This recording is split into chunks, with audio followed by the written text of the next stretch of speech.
Now, after watching this team throw about 20 screen passes on Monday night, I said to myself, it's probably time to rebuild the Chicago Bears. Now, what's most enticing about the Bears, though, is they currently hold the projected #1 overall pick thanks to the Panthers. And with the great quarterback class and the verdict still up in the air about their QB situation, they've given me the keys to choose which direction to go. And on my last video, the good old draft-only rebuild, you guys absolutely demolished the light goal of 500, which is awesome to see.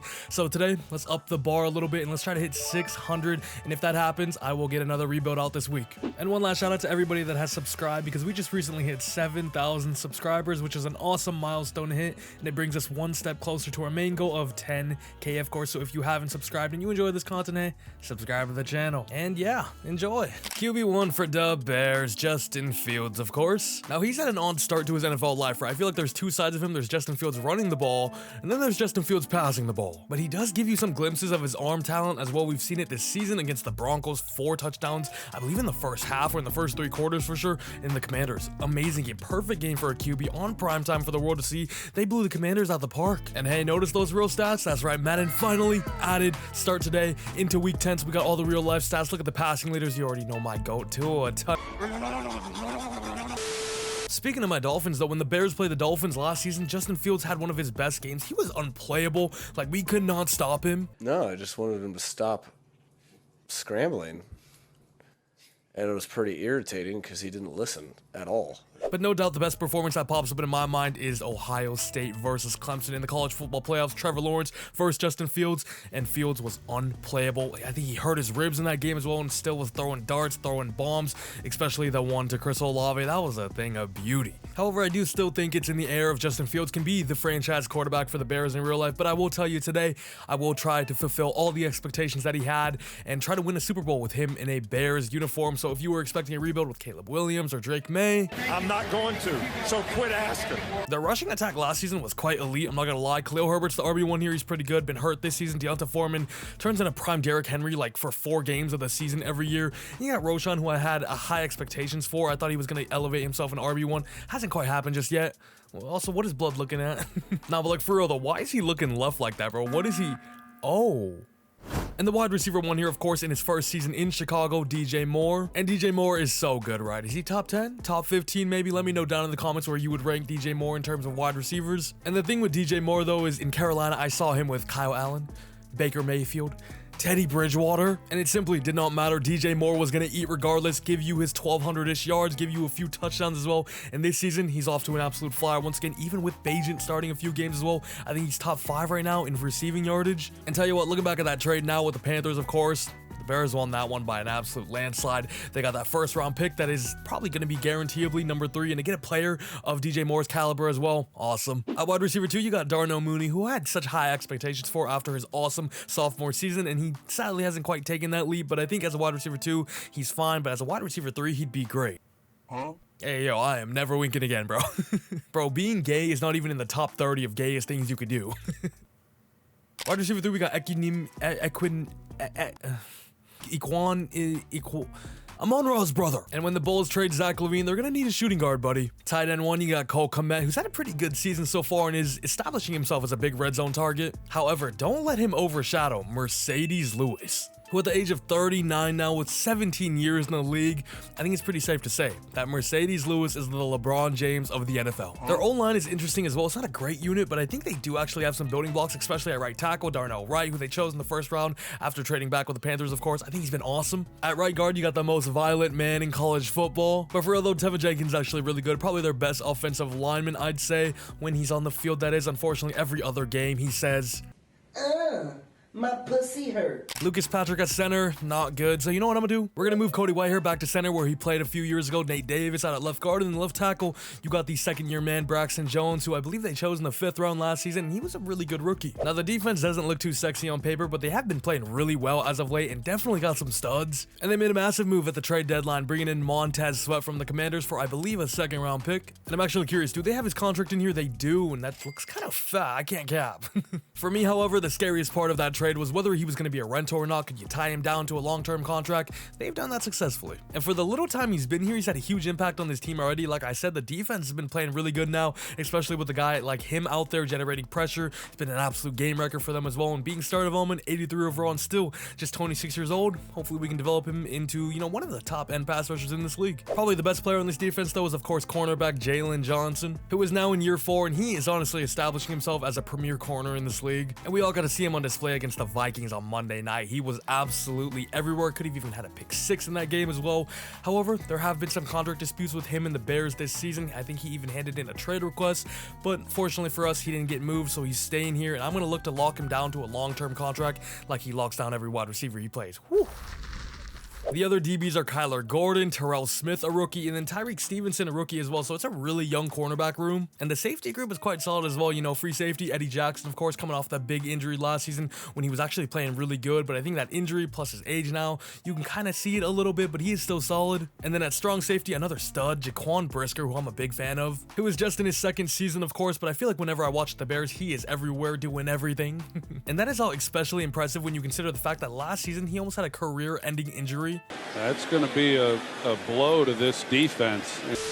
And the linebacker group, low-key do like. You got Jack Sanborn, who I think was really good as a rookie, and then they gave big contracts to TJ Edwards and Tremaine Edmonds, pretty solid additions. And tell you what, last but not least, Javon Dexter, their rookie defensive tackle out of Florida here, has been pretty impressive this season. I'm gonna make him DT1. Veas Jones as our kick and punt returner. Oh my god, somebody call up the Guangdong Tigers.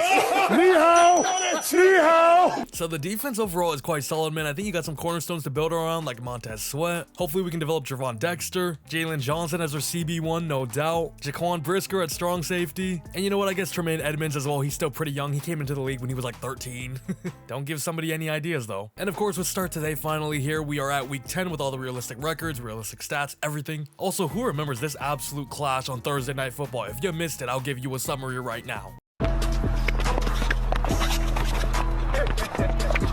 We also have a realistic draft class thanks to Bengal, and you know, with the picks we have, things could get interesting. However, Justin Fields will remain as our QB1 today, and I guess we can just sim to the end of the season, and hopefully I can build a competent squad around him. Actually, before I do that, Jalen Johnson needs a contract. Like I said, I definitely want to tie him down long-term, 6 years. He does have interest in joining us already, so it should be accepted. Jalen Johnson is our CB for the future, and the now, and the past, and I don't even, what am I saying? You know what I mean, though? Ooh, Mooney actually has no interest. You know, hopefully we can get Mooney back in the offseason, but if I lose him, I'm not going to be crying about it, right? And to nobody's surprise, we finished 6-11, bottom of the NFC North. However, the Lions finished 2nd at a 9-8 record. I did fix all the records to be realistic, so the Packers just beat them on Thanksgiving. They absolutely just collapsed. Hopefully we can nab their OC or something. Feels kind of weird saying this, but Tyreek Hill ending up with only 1,650 yards is a little disappointing. Also want to just check out the playoff schedule. So the Chiefs and the Eagles are the number 1 seeds, of course. The Ravens versus the Bills, that would be awesome. Jags, Steelers, Browns, Dolphins, though that would be scary for me. Although it is DTR or Flacco or PJ Walker, so it's like surely, right? Can we beat a good team? I don't know though. Niners, Lions, that would be an incredible game. Saints, Seahawks is kind of I don't know about that. Vikings, Cowboys, though, could be fun, although it's not Kirk, sadly. But it is the Pastronaut. Well, after that Monday night performance, maybe we can just say astronaut. Astronaut, well, I emphasize like ass, you know, yeah. Stats. 27th offense. Am I surprised? Not really. Matt Eberflus, this OC sucks as well. Defense was also trash. I didn't even mention on that Monday night game when they threw literally like 17 screen passes. I was getting so mad. 2,300 yards, 21 tuds, 10 picks. Not a terrible season, I guess, but it definitely ain't great. And Khalil Herbert wasn't too good either. Under 4 carry, only 2 tuds. Foreman had 5. Roshan 4.5 a carry though. Maybe I elevate him to RB1, or maybe we're jumping the gun. DJ Moore, who I believe has more yards than this in real life already as we speak, but unfortunately, start today only goes to week 10. Sadly, Cole Kmet, Darnell Mooney, Tyler Scott. Kmet 10 tutties though. He might go up to superstar, eh? And damn, LeBron James might be washed.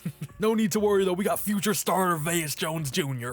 TJ Edwards, good God, 164 tackles. Tremaine Edmonds, 138 there. TFL's Justin Jones with 14, 12 for Montez Sweat, 10 for Yannick Ngakoue there, and Montez Sweat with 10 sacks. However, barely any pressure other than him, unfortunately, and interceptions. 4 for Tremaine Edmonds, 3 for Brisker and Jalen Johnson. Few people with 1 though. Looks like we got a rematch in the Super Bowl. Boring. How'd my Dolphins do though? Are you Derek Carr made the NFC Conference Championship? And I guess one last thing to check out here, where did the Panthers finish? 3-14. We're gonna have the #1 overall pick. Oh, unfortunately, ours is gonna be like 6-7 though. The Raiders, Giants, Commies, Patriots, Cardinals all finished below us. Texans only finished 7-10. Does Madden know that they have the best quarterback of all time on their team? MVP is Yeah! Here we go! Here we go! Here we go! Herbert finishing #2 for MVP with Brandon Staley as his coach might be more impressive than a Super Bowl. Did we have anything? Absolutely not. However, hopefully we do have some development traits, just 1 or 2. I'm not asking for a ton. DJ Moore remains at superstar. Cole Kmet also remains only at a star. I was really banking on him going up to superstar. That would have been awesome for us. Defensively though, Montez Sweat up to superstar. Tremaine Edmonds up to superstar as well. We would definitely take 2 up. I think Justin Jones even goes up to star actually. Jalen Johnson still remains at a star unfortunately. And the Eagles get their revenge, beating the Chiefs 24-17. Super Bowl MVP goes to Josh Sweat, and unfortunately this guy's going to be even more unsufferable. And for player contracts, we do still have Darnell Mooney here, and as much as I would like to keep him here, unfortunately I think he just wants too much Mooney.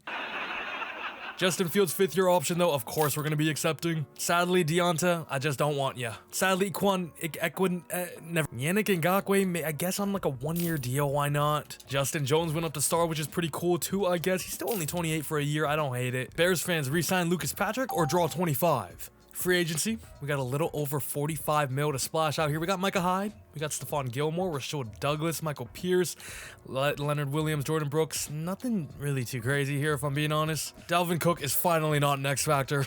Not the most eventful free agency. We got Kyamie Fairbairn here. Mooney, if we can get him back, great. If not, okay. Kylan Granson, Nick Foles to be a mentor. Contracts revealed, Mooney and Nick Foles are still here. However, Fairbairn and Kylan Granson are now a Chicago Bear. Mooney, just accept, man. And why are you not accepting? And the Jets just gave him a super disrespectful offer. Mooney, come on now, come back home. Darnell Money is back as well as Big Dick Nick. War of free agency for us. There just really wasn't any marquee names there. However, where we're going to be doing the most damage is, of course, the NFL draft. And no doubt the top 2 prospects in this class are, of course, quarterback Caleb Williams and quarterback Drake Maye out of North Carolina. But like I said, I'm riding with Justin Fields, so hopefully we can trade back, get an absolute haul for a team that is QB needy. And hopefully we can move down and grab either Marvin Harrison Jr. or Olu Fashanu, the left tackle out of Penn State. And we saw the numbers last year. Montez Sweat put up double-digit sacks, but there really wasn't pressure anywhere else. Latu would be awesome here, number 27 on the big board. A lot of injury history with him, had to medically retire as well, but on his day, as an upside, he might have the highest one of any edge in this class. Let's go ahead and kickstart the 2024 NFL Draft. We are here at pick 1 and pick number 7.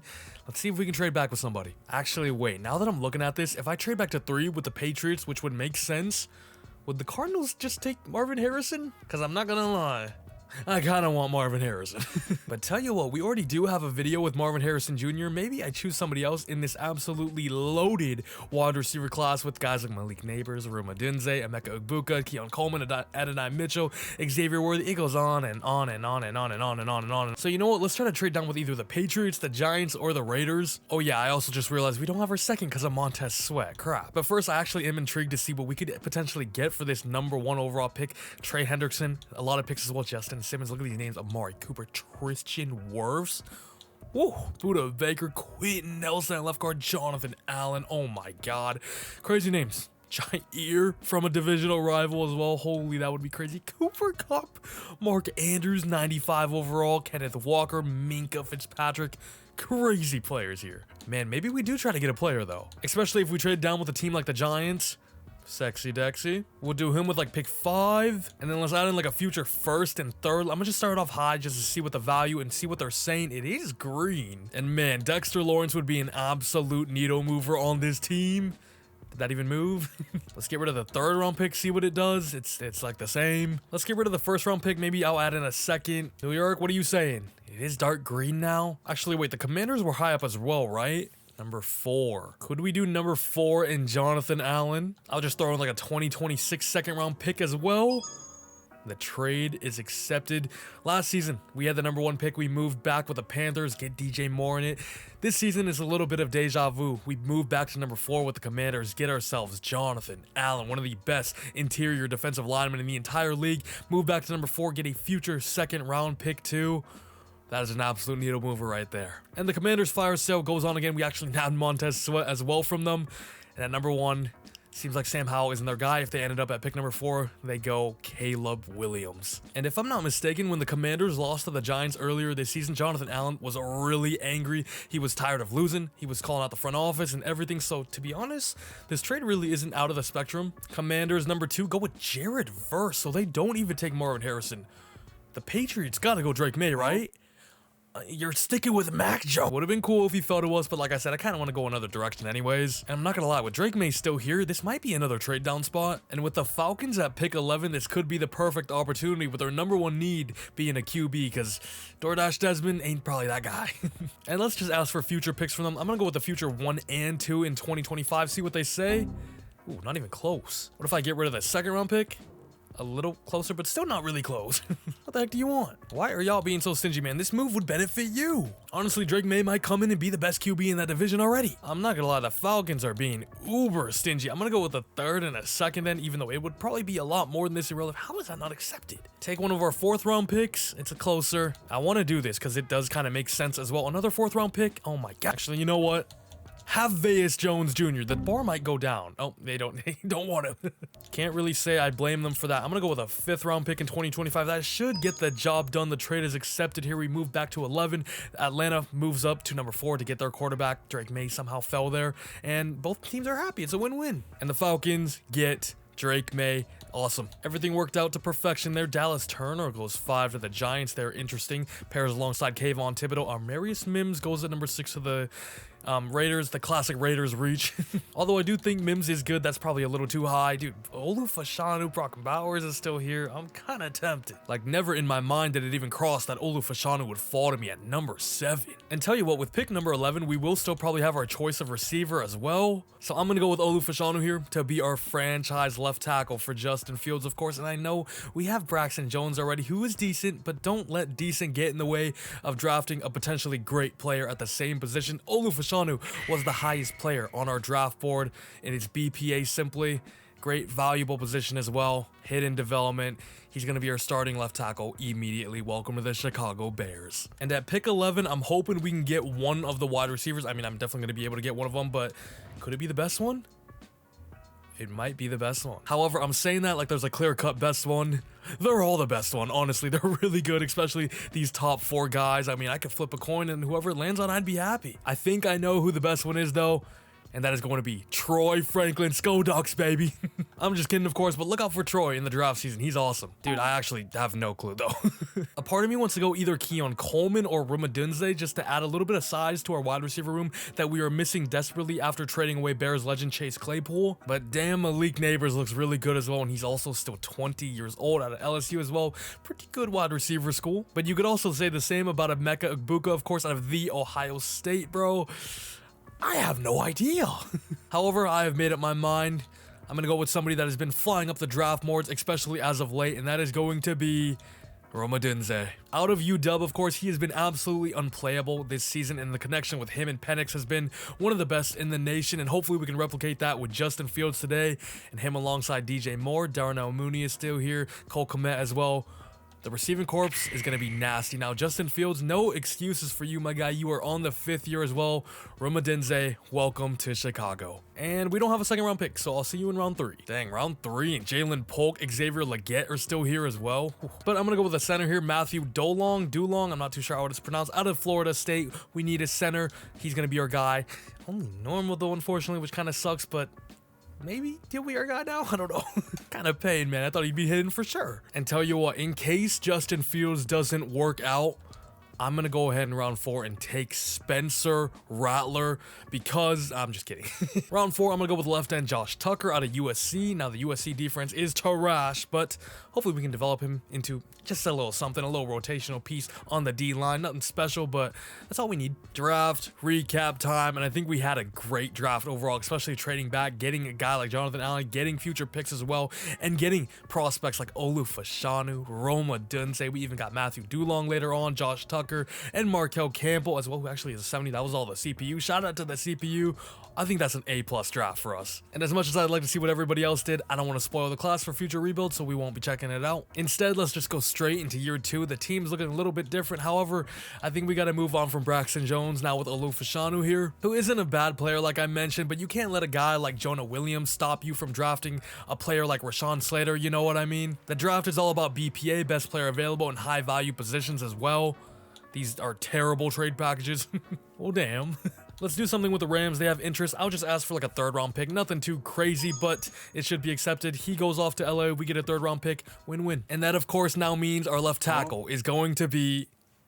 Who in the actual... Can I generate best lineup? Olufashanu is now our left tackle. We, of course, got Odunze here as well. He's going to be our wide receiver 3 for now. We did choose him pretty high, though. Maybe we just make him our wide receiver 2 right now. Justin Fields, I hate to put the pressure on, but this is a legacy-defining season. Because this team on paper, I ain't gonna lie, looks actually pretty good. Now Montez Sweat reunites with X-Factor Jonathan Allen, the big addition in the trade back we did with the Commanders. Jalen Johnson is up to an 87. Tremaine Edmonds, 85, superstar now as well. Dare I even say... Could we get a playoff winner or 2 this year? I don't know about that, but it never hurts to dream.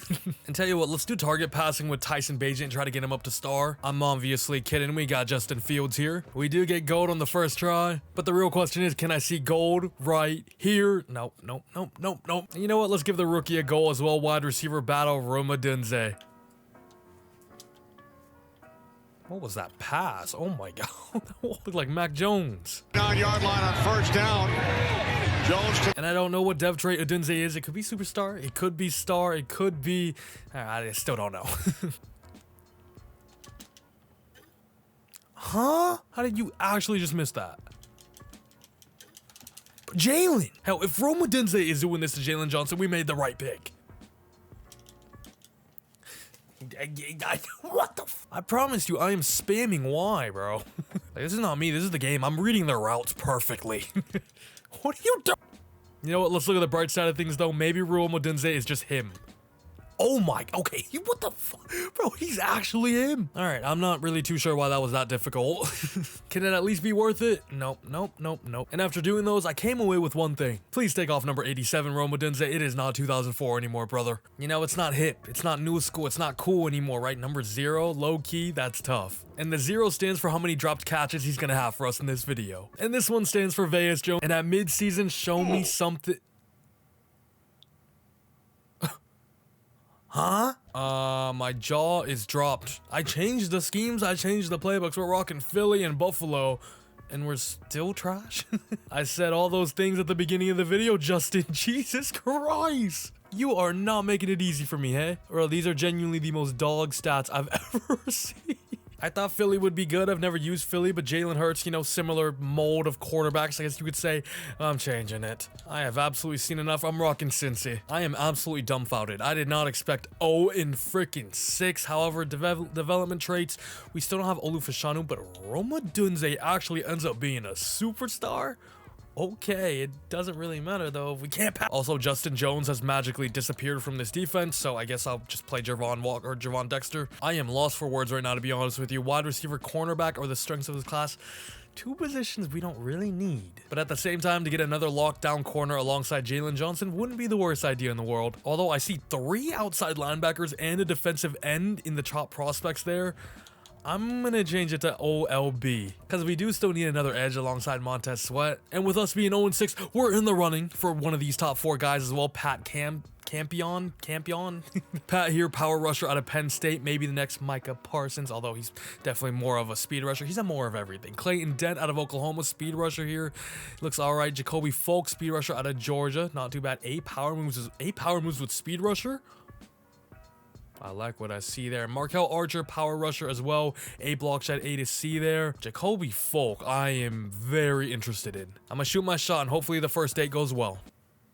Player contracts. Tevin Jenkins has no interest. Khalil Herbert has no interest. Eddie Jackson has kind of interest. Jack Sanborn, not much here though. Tevin Jenkins, team as franchise QB, no. Scheme fit, no. Mentor at the position, no. I'm probably gonna have to give him the bag then. But that I will do. Like I said, I would love to keep Tevin Jenkins around. Injuries are off, so he's gonna be a monster in this rebuild. Player is signed. He's back with the org. But I can't lie, we only got 33 mil left remaining. I think I'm gonna wait on everybody else then. 0-6 is just crazy. In week 8, we got the 5-2 San Francisco 49ers. Things definitely get easier. We lose 17-14, breakout DB. Jalen Johnson would put a smile on my face, though. Kyler Gordon wouldn't be too bad as well. He actually just like broke his helmet and got punched upon and everything. Hopefully he can go up to star though. And he also got flagged for taking off his helmet. That is the stupidest penalty. Who cares? Like genuinely, who cares? We get our first win. It's against the Panthers, 35-14. We get our first win of the season. Justin Fields is like, I'm here. I have arrived, baby. We get a breakout for Justin Fields. Wish upon a superstar throw 1 or fewer interceptions or have 350 scrimmage yards or 4 total touchdowns to go up to superstar. Fields, this is a legacy game for you. Genuinely though, because if he doesn't get it, I might move on. I don't know. We've been so bad. Kyler Gordon actually goes up to star, completes his development trait.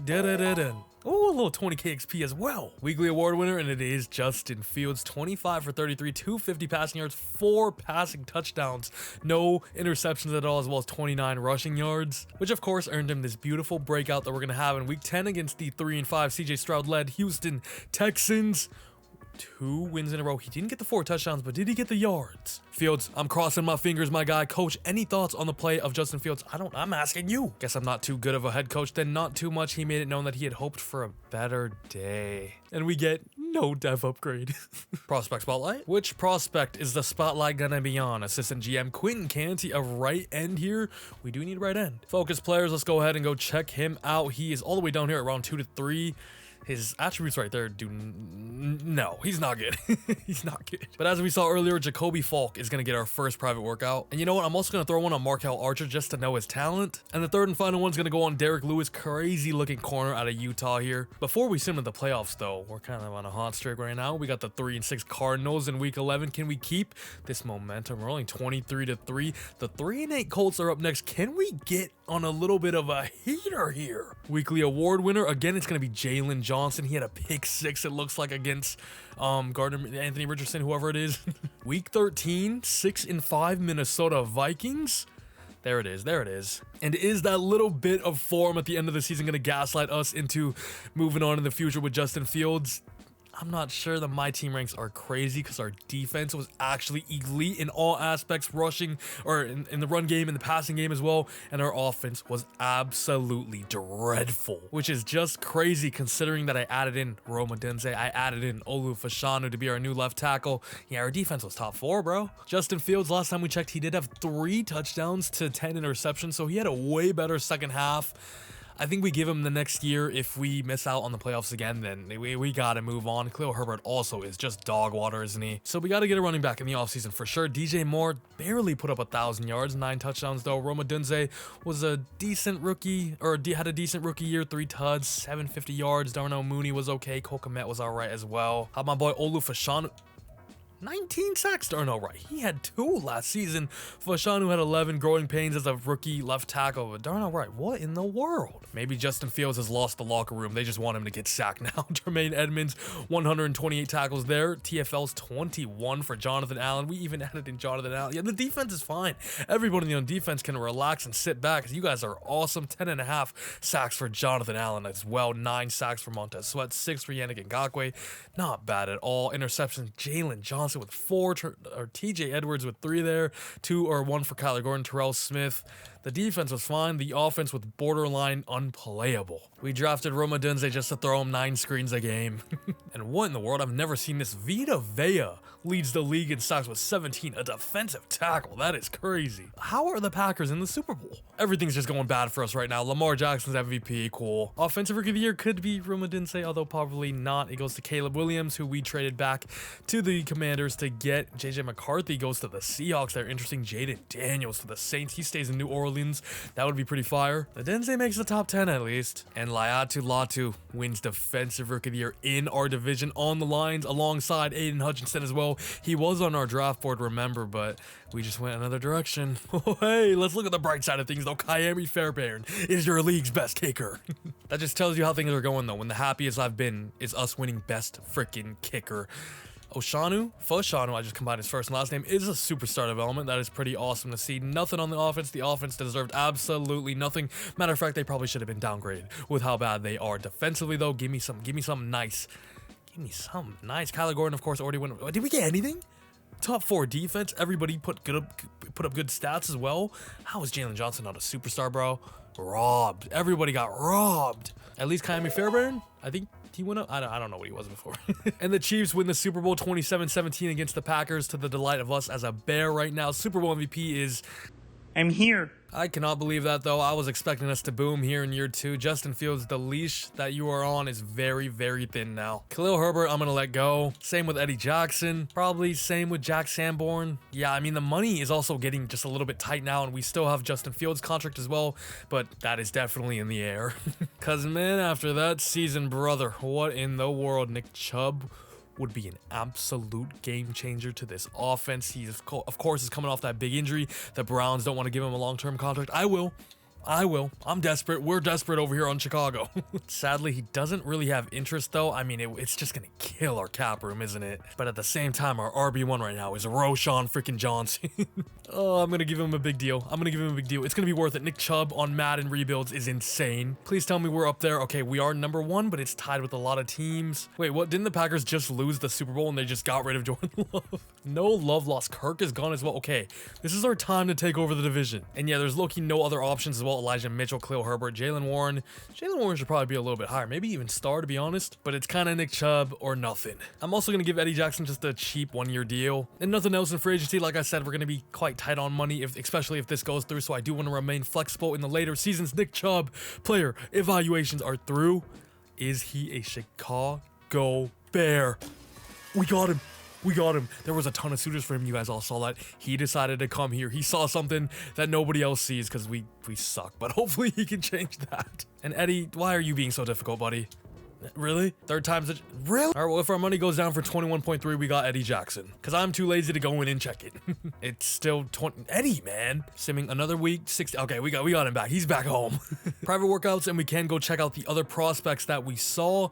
Jacoby Falk has... went all the way up, boomed all the way up to number 1. Where is the guy that we got fully? He fell all the way to 11, but we do know he's a top 5 talent.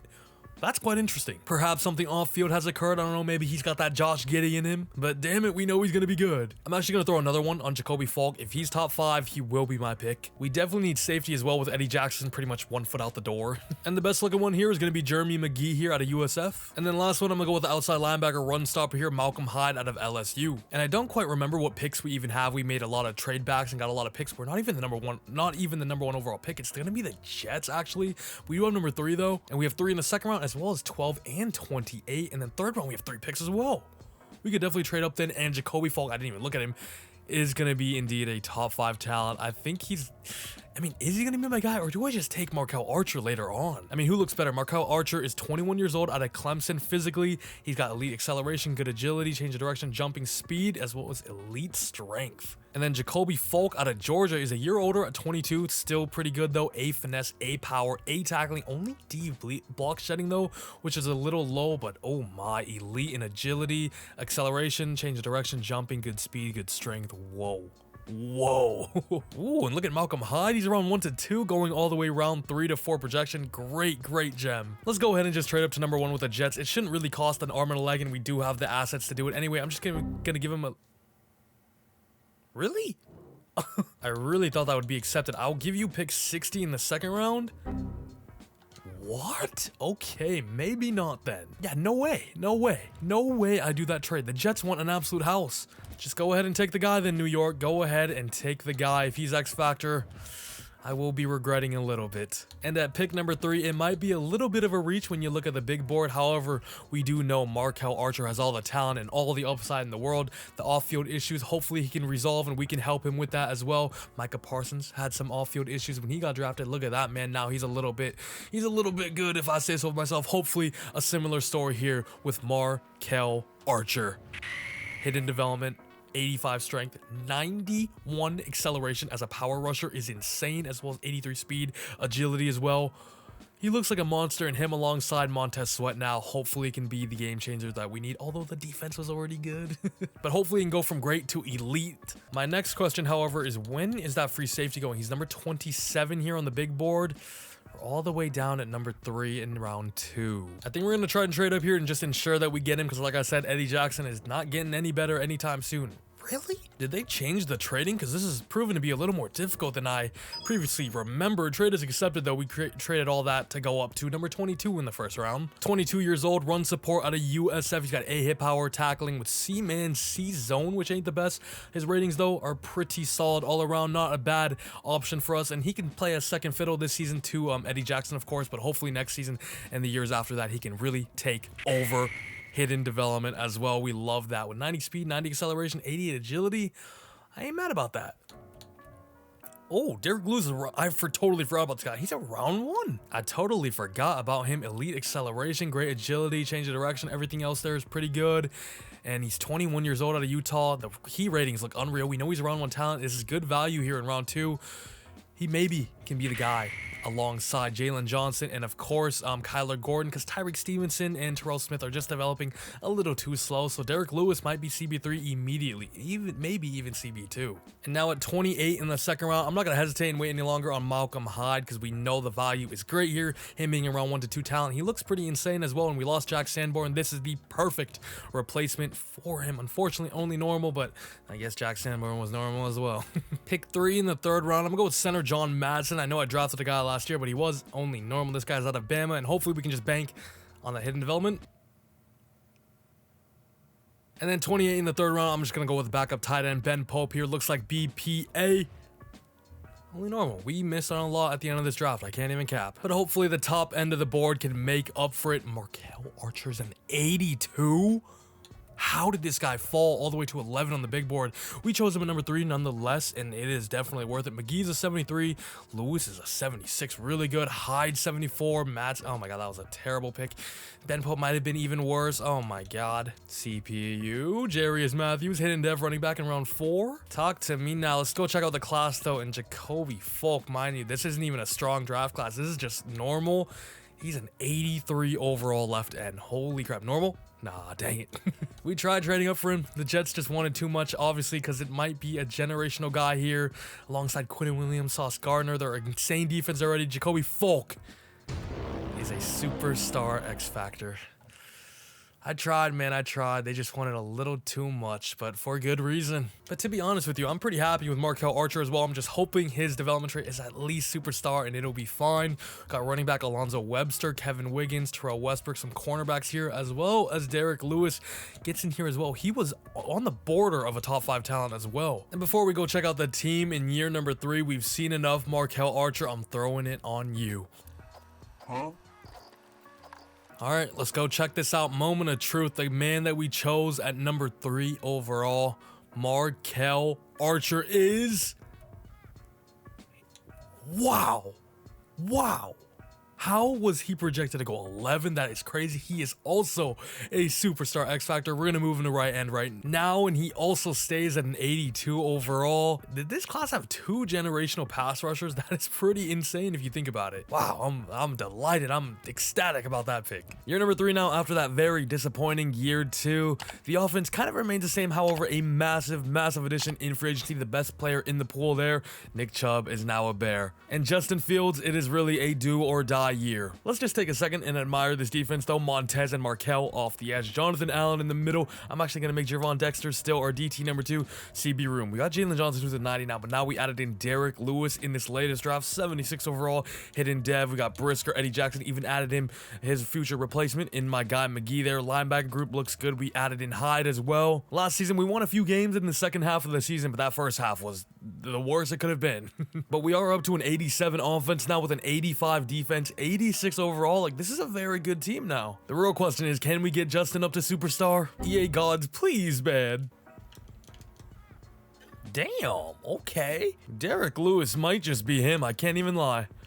And Derek Lewis goes up to super. Okay. And the mid-season point is here. Hopefully we're not 0-6, ladies and gentlemen.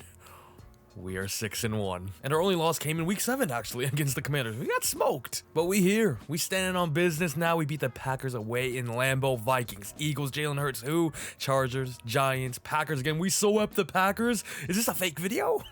Lost to the Commanders, of course. In the second half, we're going to have the Steelers, Browns, Panthers, Lions. 3 away games in a row there. Seahawks, Cowboys, Vikings, Lions, Ravens, Bengals. It definitely gets tougher. But with a 6-1 start, hopefully we can make it into the playoffs. We still don't have the running back. He's probably not going to get it anyway. Derek Lewis is only a star, unfortunately. Markel Archer has rocked my world. However, we do have some player contracts, and we got some big names. DJ Moore, no interest. Jonathan Allen, little interest. Jaquan Brisker, halfway interest. Justin Fields, negative interest. Oh my god. We do have a ton of money though, 125 mil. So DJ Moore wants a franchise QB, and then the scheme fit doesn't fit as well. I think come the end of the year, we're praying and we're gonna bank on Justin Fields getting that tag. Jonathan Allen's motivations are fine there. Super Bowl chase is underdog, but once again, I think I'm gonna bank on us being good and at least making some run in the playoffs. But for Jaquan Brisker, let's try to lock him down right now. He is signed for another 4 years. And Fields has little to no interest at all. Super Bowl chase being an underdog there. I'm going to bump it up just a tiny bit. We're having a good season finally. We're banking on his development, but he still doesn't want to rejoin. Kyler Gordon, Darnell Mooney, TJ Edwards. Guys, I'm probably going to have to let walk here. Vegas Jones Jr. is here though. He is a future starter despite being 28 years old. For the rest of those guys, like I said, I'm just going to bank on us being good because we've started off in a great manner. Steelers here in week... Okay, that's 2 losses in a row. Bye week is now gone though. Let's rejoice. Let's find our feet again. We got the cold opponent, 1-8 Cleveland Browns here. If we don't win this game, we might be in trouble. We win 17-7. It was an ugly one, but we take the ugly ones too. They said wide receiver was a strength in this class, but to be honest with you, it looks pretty trash. Defensive tackle Kyle Sheed's gonna be our first one. Keelan Brackett, linebacker out of Louisville, number 2. And then right guard here way later down the board, also out of Louisville, Jalen Dumaine. Week 18, playoff time. We made it. We finished top of the NFC North with a 12-5 record. This season, offensively, we were number 12 in the league. Very good. And defensively, top 10. Top 8, matter of fact. And we had a good year. We were in the playoffs. We're 12-5, but these stats still just don't really pop out to me. Only 3,500 yards for Fields there, 28 touchdowns to 14 interceptions. It's still not too great, is it? Nick Chubb was sensational though, as always, almost 1,500 yards for him, 5 a carry, 15 touchdowns as well. Matthews had 6 there. Fields was okay on the ground. Receiving wise, and yeah, with Fields only putting up 3,500, it's a little underwhelming here. Odunze is the only guy over 1,000 there with 7 touchdowns as well. DJ Moore, only 930 yards, 8 touchdowns. Mooney with 9 touchdowns, almost 700 yards, and Komet had an okay year. I don't know, I just was hoping for better receiver stats. Tremaine Edmonds, 130 tackles, leads the way there. TFL's 14 for Montez Sweat, 14 for Archer, 12 for Allen, 11 for Javon Dexter there, 15 sacks leads the way for Montez Sweat, 6.5 for Archer, the rookie, and then Jonathan Allen even contributed with 6 himself. 9 interceptions from Jalen Johnson. Oh my god, that's got to be best DB. He's got to go up to superstar, right? Kyler Gordon with 3, and then we got 1 for Edmonds, Lewis Brisker. What a year for Jalen Johnson. All I gotta say is Chicago, what are you waiting for? Pay the man. And our very first playoff game in the wild card is going to be against the LA Rams. They go 10-7 here. And here and now in 2025 it is. They got a lot of older players on their team, like Donald, like Kupp, like Matthew Stafford, of course. They're only an 81 overall squad, so is Stafford even still there? Who knows? But we will be in windy Chicago, Soldier Field. Can the fans carry us to our first playoff dub? Who that? That is not Matthew Stafford. Is it Jordan Love? Okay. Remember, we swept the Packers this year as well. Now let's beat Jordan Love and just add on to that. It's 7-0 in the first quarter. 7-3, we score another touchdown, though, in the top of the second quarter. 14-3 now. Rams get themselves their first touchdown of the game, but we equalize at the end of the first half, 28-10 here. The offense is putting on an absolute clinic. 38 points in our first playoff win together. Justin Fields, Nick Chubb, offense, defense, special teams as well. Just put on a show. That's a way to start things off. Let's go. And we got another clash of Justin Fields versus Jordan Love. There was one clear winner this time. Divisional round, however, we're going to be playing the 13-4 Cowboys in Arlington as well. This is going to be a matchup to test how good we really are. Micah, CD, DeMarcus Lawrence still there. However, they are an 85 and we are an 87, so we have that advantage on paper. But in Arlington, Texas, anything could happen. Here in Jerry's world, of course, can we steal a win in their home field? First quarter, we get the first touchdown of the game. Our defense is clamping up there. Looks like we drove down, didn't get a score there, but 14-0 in the first half is not what I saw coming. I'm going to be honest with you. We're skunking them. 21-7 here. 21-14. Are we good? 3rd and 2. They have 1 timeout left. I'm not gonna lie, I did not expect a win here. However, we're on the 16. A field goal here, and we're in a comfortable spot, but a first down, of course, ends the game. Let's hand it off to Nick Chubb, who I swear had room and did some stupid juke move. Why would we go for this? Why would we go for this? Why would we go for this? Just kick the field goal, go up 2 possessions. We're gonna choke this, aren't we? What are we doing? Just go up 2 possessions, bro. Oh, that's so stupid. And Nick Chubb, the man we paid the big bucks to in the offseason, the marquee signing, fails to get us even a yard there when we needed him most. And now we're giving Dak 1:30 to drive down the field and potentially equalize the game here. They do have 0 timeouts remaining, but of course our team is built within our defense. We trust this unit with our lives. 3rd and 8 here. Dak clock running as well. And it's Montez Sweat getting his 2nd sack of the game, giving us a 4th and 17, a do or die down. Ain't nobody falling for that play action, baby. It's a pick for Eddie Jackson, the lifetime Bear. We're clinching our ticket to the NFC Conference Championship. What a performance by the team. Woo-hoo. Bro, what? I was not expecting to beat the Cowboys, because usually the Cowboys are super good in sim, especially still here in year 3, but it looks like it's our time now. It looks like it's our time. And once again, Fields didn't have the most eye-popping stats in the regular season, but so far in the playoffs, he is putting up numbers. DJ Moore and Odunze, 8 receptions for the both of them, 100+ yards and 3 touchdowns combined. Maybe the best wide receiver duo in the league. And just want to shout out our defense as well. We shut them out, I think, in the first 3 quarters. Montez Sweat, 2 sacks. Marco Archer, the rookie, putting up 1.5 sacks already. And then Jonathan Allen and Javon Dexter, the 2 defensive tackles, share a sack themselves. What a performance by the team, man. Oh my. Conference championship, who we got? It's the 13-4 Washington Commanders, the team we traded down with. And of course, remember, they do have now a 98 overall. Caleb Williams here, superstar X Factor, of course. Scary Terry still here. Cam Curl. They have Tyron Smith now.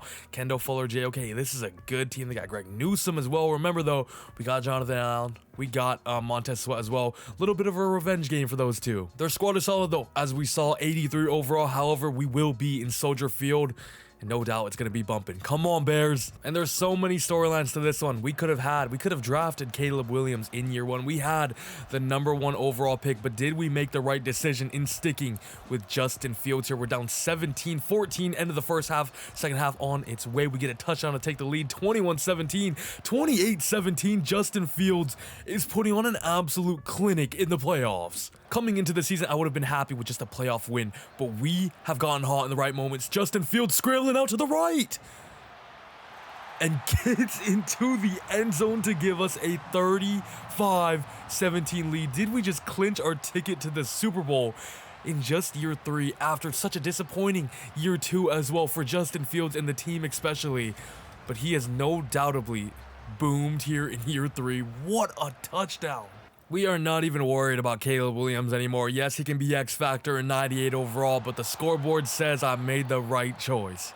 And his stats, he's not having a great game himself. Commanders kind of driving down here, can't lie, but I think it's just a little bit too late. Just a minute left on the clock, and they are down by 11 points. Ladies and gentlemen, let's head to the Super Bowl. And both QBs put up a solid game. Justin Fields had a few more yards there, same touchdowns. Justin Fields did throw an interception, but of course, he did get the touchdown there in the 4th quarter. And it was actually a Darnell Mooney game. 5 receptions, 121 yards for 2 touchdowns. But it is the defense, once again, that stepped up. And look at the rookie Markel Archer again here. He is having a phenomenal playoff so far. 2 sacks, 2 tackle for losses. He's having a playoffs for the ages. Let's head ourselves into the Super Bowl week where we got the 10-7 Bengals. If I'm not mistaken, I believe we played them in week 18 and lost 31-35 at home there, but we may have we definitely clinched the division already, so maybe we were resting players, you know? So we ain't worried about that. We ain't looking into that too much. MVP goes to Patrick Mahomes. Joe Burrow Burrow is 3, though. That is the man, of course, that we're going to be playing. Caleb Williams, number 4.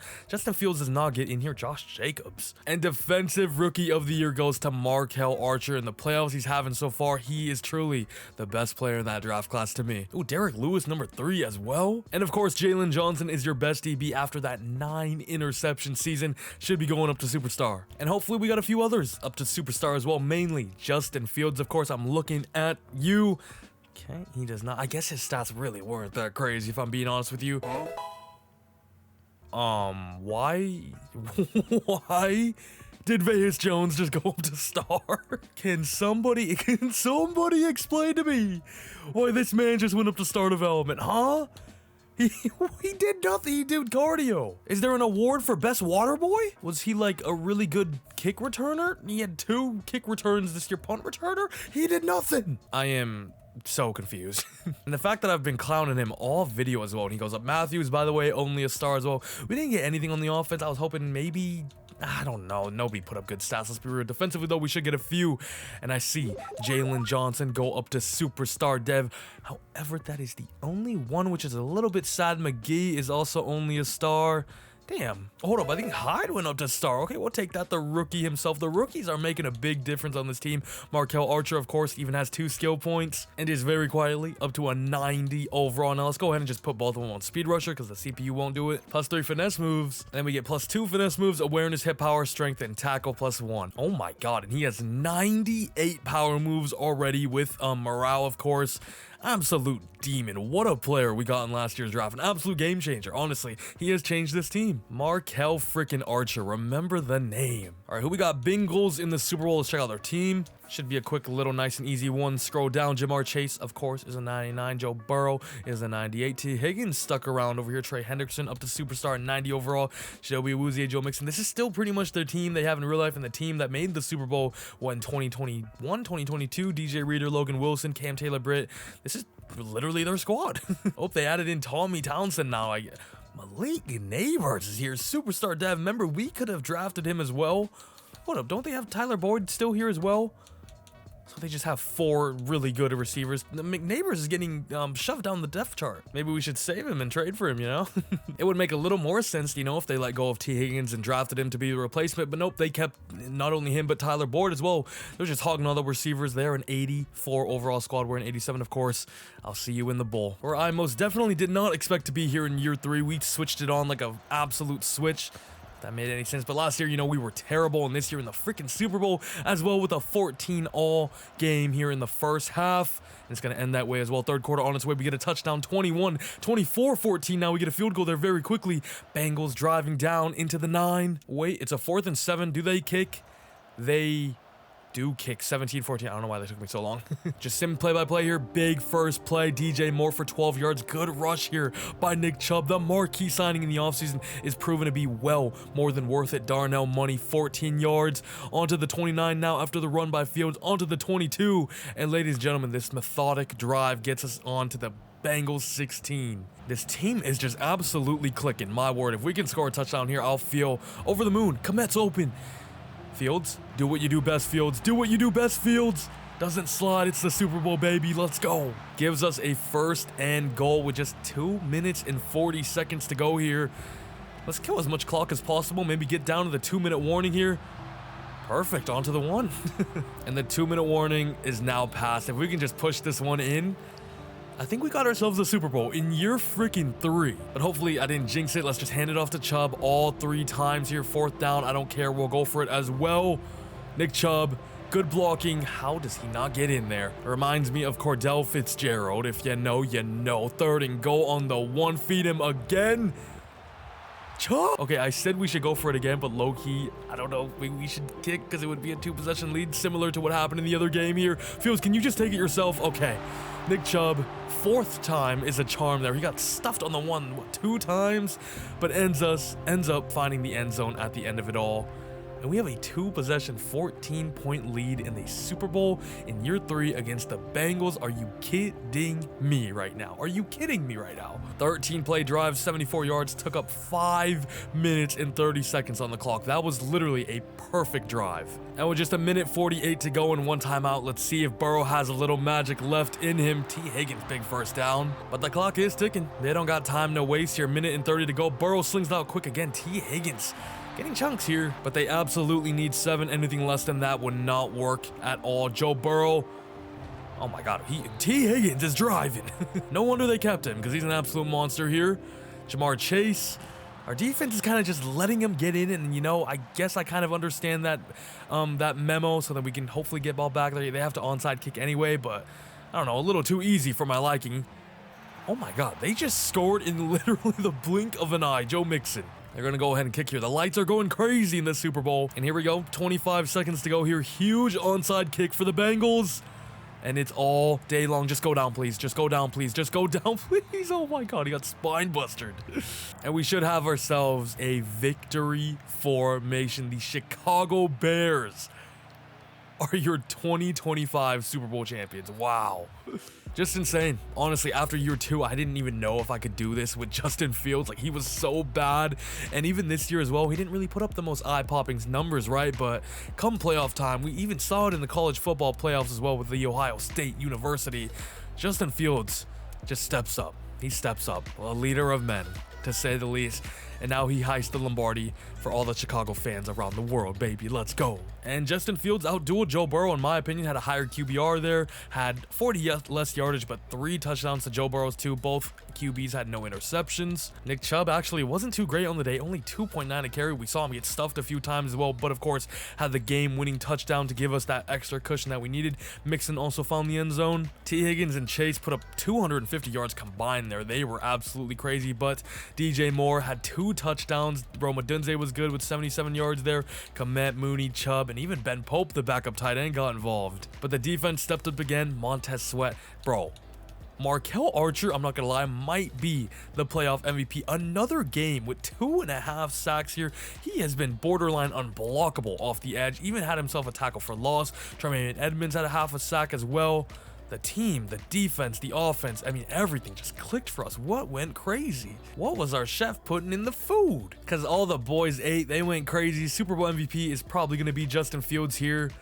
And it is, of course, and he deserves it. Had a great Super Bowl, 3 touchdowns, no picks, but I do, of course, just want to shout out Markel Archer, the rookie. Don't forget the freaking rookie. And you want to know something funny that just popped into my head? I'm going to put up the graphic right now of all the team's last 4,000-yard passer at quarterback. The Chicago Bears have literally never had a 4K passer or 4K yards for their quarterback.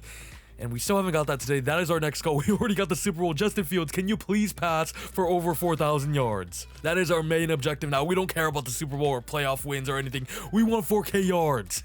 And time for some player contracts. I banked on us being good and making a playoff run, but we were way more than freaking good. We went all the way to the Super Bowl, and DJ Moore still doesn't want to join us. Fields does now, though. So let's get him out the way. Of course, Super Bowl Chase went from underdog to the freaking favorite now after winning it. Green interest, I'm just going to bump it down a little bit for 4 years. Sounds good to me. Justin Fields is remaining as a QB, as the QB1 of the Chicago Bears. I worded that quite poorly. DJ Moore. Unfortunately, Justin Fields just did not get the franchise tag. Still, I was hoping he'd go up to superstar after that great year, and maybe with an Super Bowl MVP, maybe he should have, arguably. I'm going to try to give DJ Moore some big money. And he still doesn't want to join us. I would like to keep him around, though. I can't lie. I feel like him and Fields together are just a great duo. And, you know, we're coming off a great year as well. Jonathan Allen here for 1 year. I'm not going to hate that at all. Okay, he hates it, though. Well, crap. This is usually what happens to a Super Bowl winning team, though. Their players, you know, venture off and want to get bigger contracts elsewhere.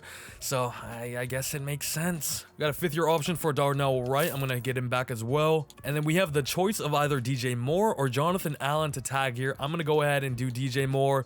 Jonathan Allen, the trade for you definitely worked out in both sides there. So I think I'm happy with what you've done. I'm gonna let you go. Free agency. Let's see what we got. We got about 63 mil to spend. Jordan Mailata is here. Would be pretty fired. Not that we need him though. Jonathan Allen, of course. Ronnie Stanley is here. Charvarius Ward. He needs some milk. Whoa. We got Trent Brown here. Ryan Stonehouse, Tyron Matthew, John Franklin-Meyer. Some good names here nonetheless. Tell you what, we are in need for a left guard pretty badly, so I'm going to give Joel Botonio a 1-year deal. So he, of course, is here. Jonathan Allen, I put in a contract for as well. There's a lot of other suitors for him. Just a 1-year deal. If he decides to rejoin us, that would be nice, but if he doesn't, that is okay. We can move on and bite that bullet. Stonehouse, Jake Elliott, you know the vibes. Jonathan Allen says, let's run it back. Why not? He didn't get a big contract from anybody else, so goes back to the team that just won a Super Bowl. Of course, Batonio's here as well. We went 4 for 4 there. Back at the private workouts again. I am not gonna lie, don't quite remember who I did last time. Was Chris Starks one? No, we just had wide receiver. I remember doing a right guard. He is 85%. Actually does look pretty good. If I'm not mistaken, I think I did a linebacker bracket. He looks pretty solid as well. And then maybe like a defensive tackle. Yep, it was. It was Kyle Sheed here. Those guys look pretty good. And you know what? F it. I'm going to put them on all 3 of them again here, and let's rock. I would just like to know their talent. You feel me? What pick do we have? 32. You already know. And I believe all those guys were going a little later on, so very nice domains around 1. That is pretty awesome to see. The defensive tackle. Top 5? A top 5 defensive tackle going round 2 to 3 projection.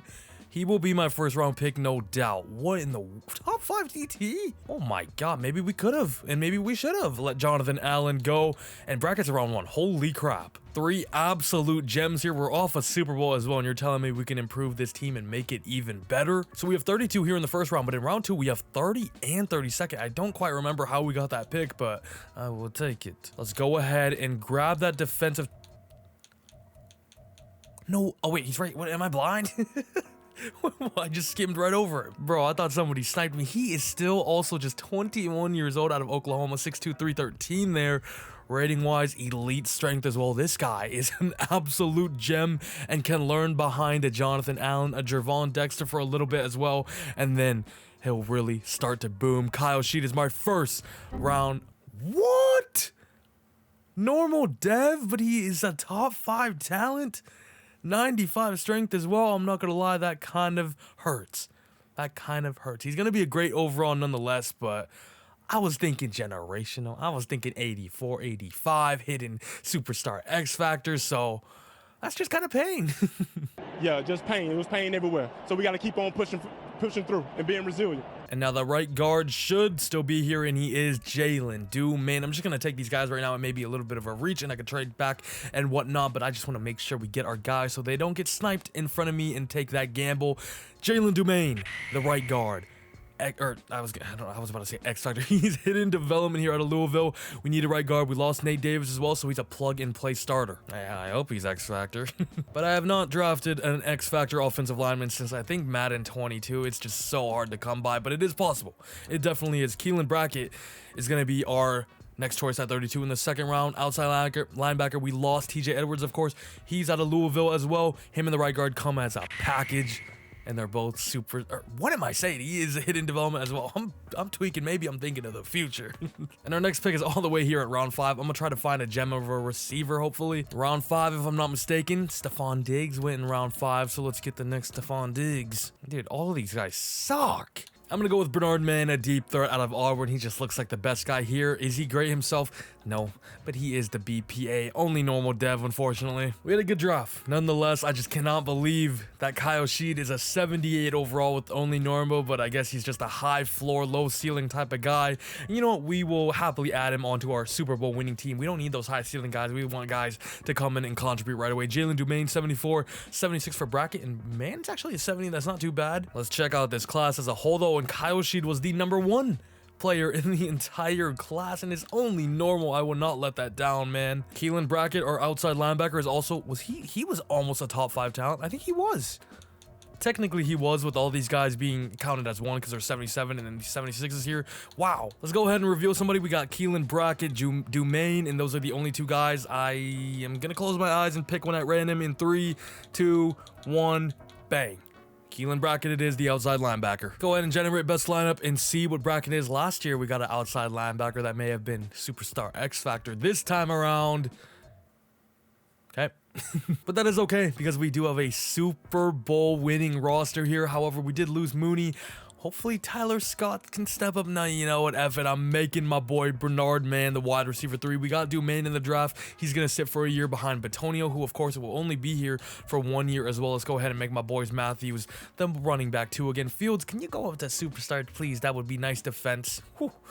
It's a good unit, man. We got Kyle Sheeden out here, 78 overall, and it's comfortably our defensive tackle number 2 in this D-line with Archer, Allen, Montez Sweat is deadly. One of the league's best, if not the best.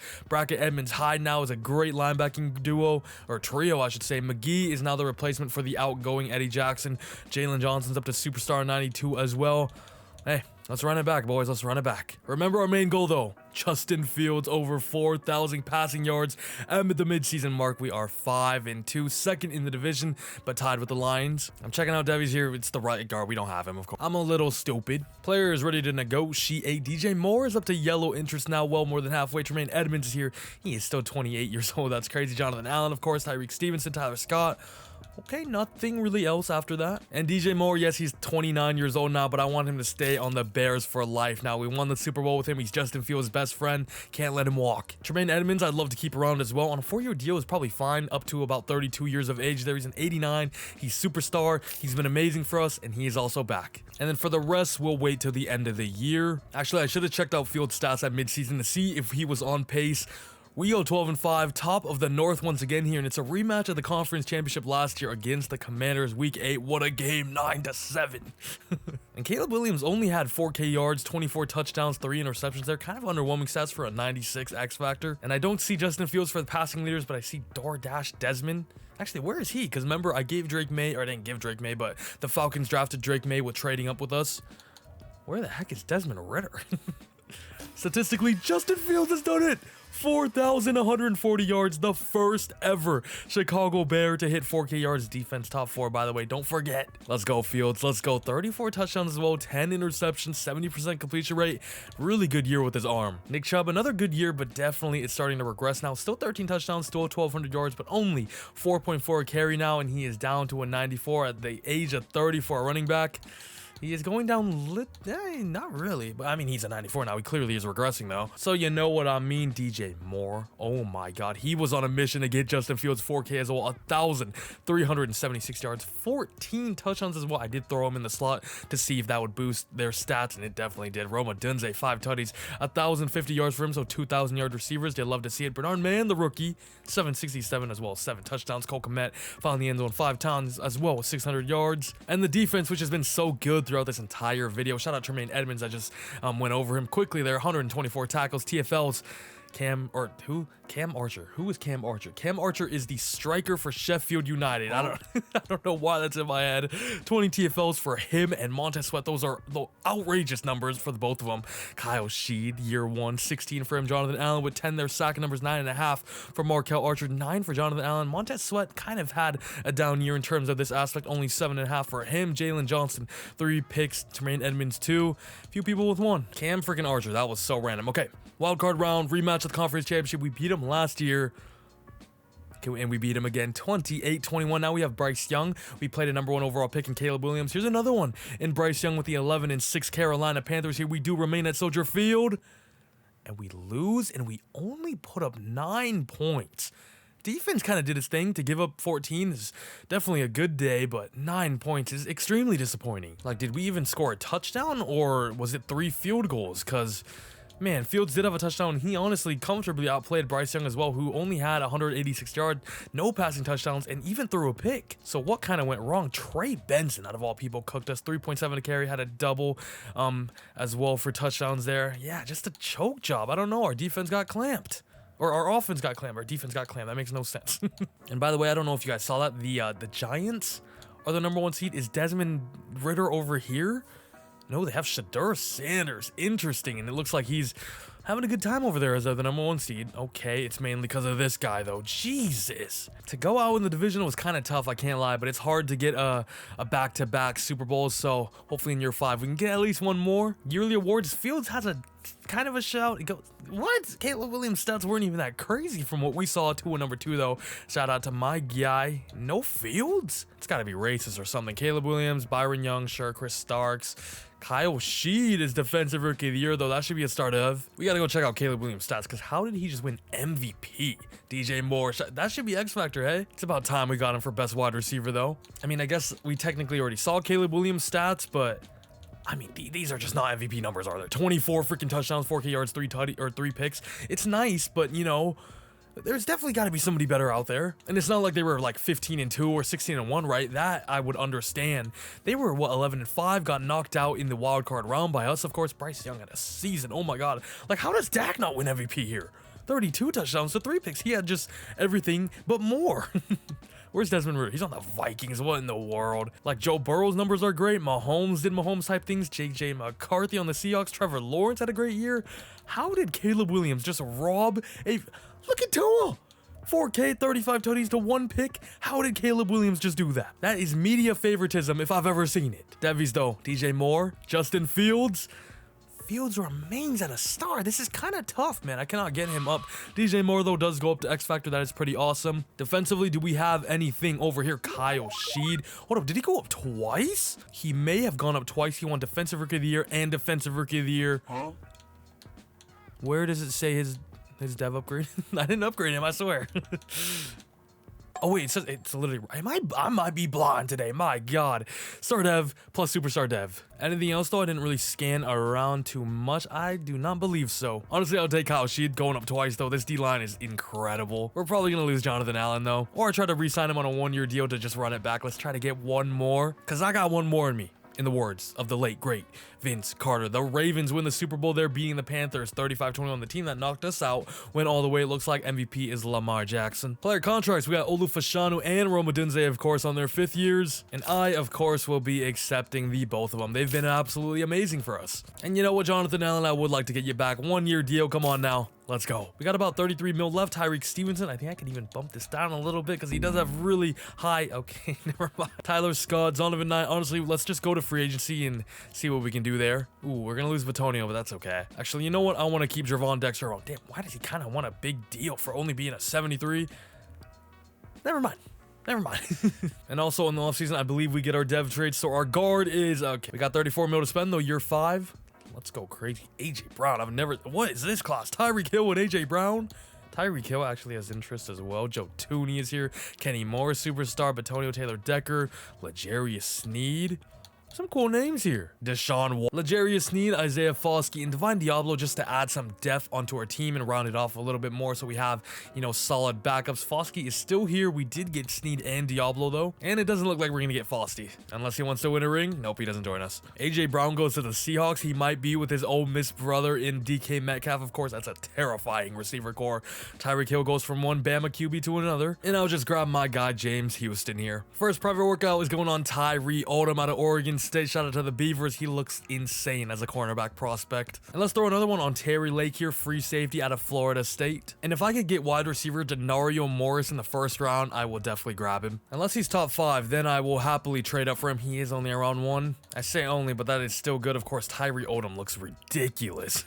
And then Terry Lake's at 90%. I mean, he looks all right. Moment of truth. Did the receiver fall to us at 27? He is gone. So I'm just going to go ahead and take the best player on our board. That's going to be, of course, Tyree Odom. We do need a CB4 after losing Tyreek Stevenson last year, and I think maybe Terrell Smith as well. So he's going to be my guy here out of Oregon State as well. Great, great, good, decent, great, and decent. Sounds good to me. Man, he looked way too good to be a normal, but that is pain. But like I said, he is going to be the CB4 anyway, so it just adds a good piece to our team. Round 2, I'm going to go with Raheem Blake out of TCU. He's an absolute physical specimen. 6'5", 220 here. If he's hit in development, he probably will be our wide receiver, hoping for the next Quentin Johnston, of course. It looks like Quentin Johnston. This draft so far is not moving the needle an inch. Round number 3, now Zay Holloman. Looks like the best player available here. Strong safety.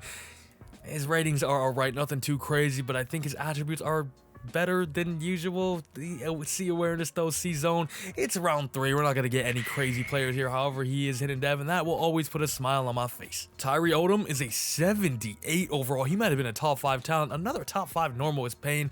Raheem Blake's only 72. He's pretty trash. Zay Holloman 72, but hidden. And the CPU did this one, 74 tight end. Tell me he's hidden dev. Okay, Jose Iglesias. And I don't know about you, but that does not look like a Jose Iglesias. That looks like a Long Woo Kim or something. Not even gonna lie, that was pretty crazy. Let's check out the class. Ton of 80 overalls. I can't lie, I put it on strong for this last season just to see if we can get any crazy players. A lot of 80s, nothing too insane though, like 85, 86, but crazy class nonetheless. And I forgot to do it at the beginning of this video, but I think I'm gonna do it for the rest of my rebuilds here. I'm gonna put, you know, the strong draft classes on just to have a little bit more fun, draft some better players here. The team is pretty much the same. Let's make my guy Bernard Mann the wide receiver 3. He had a pretty good year 1 for us. Of course, Dumaine is our new starting right guard. Tevin Jenkins out to left guard. Now defense. Yeah, I would know the defense. It looks insane. We added an Odom to be CB4. Of course, L'Jarius Sneed is the off-season acquisition here. Let's run it back. We got Holloman here as well now.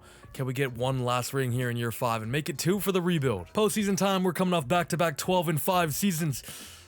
We barely scrape in this year, finishing 9-8. Luckily for us, though, the North was absolutely trash, so we still finished top, but not a good year record-wise, especially when you see that our team is an 89 overall with a 92 defense and 87 offense. What went wrong this year? Bro, Desmond Ritter's just the best QB of all time. Like, what is he doing up there? Why is a polar bear in Arlington, Texas, 14th offensive yardage here? Defensively, 16th. So the defense kind of fell down a bit. Surprisingly enough, because that's been our strong suit this entire video. Justin Fields back-to-back 4K seasons. I've seen everything. 29 tuds, only 6 interceptions is nice, though. Nick Chubb, 4.3 a carry, only 1,044 yards. Yeah, he is regressing at a quick pace. What overall is he now? 88 overall now. Man, at least we got him for a good year or so. DJ Moore, I didn't put him in the slot this year, but he gets 10 tutties, 1,300 yards there. Odunze, only 900 yards and 2 touchdowns. A little disappointing from him there. Dontavion Wicks, why? Oh, he was in the slot, wasn't he? That's why we sucked. That is why we sucked. My man Bernard Mann was not playing enough. I didn't even check out the specialist section. You know what? That's my fault. 133 tackles for Tremaine Edmonds.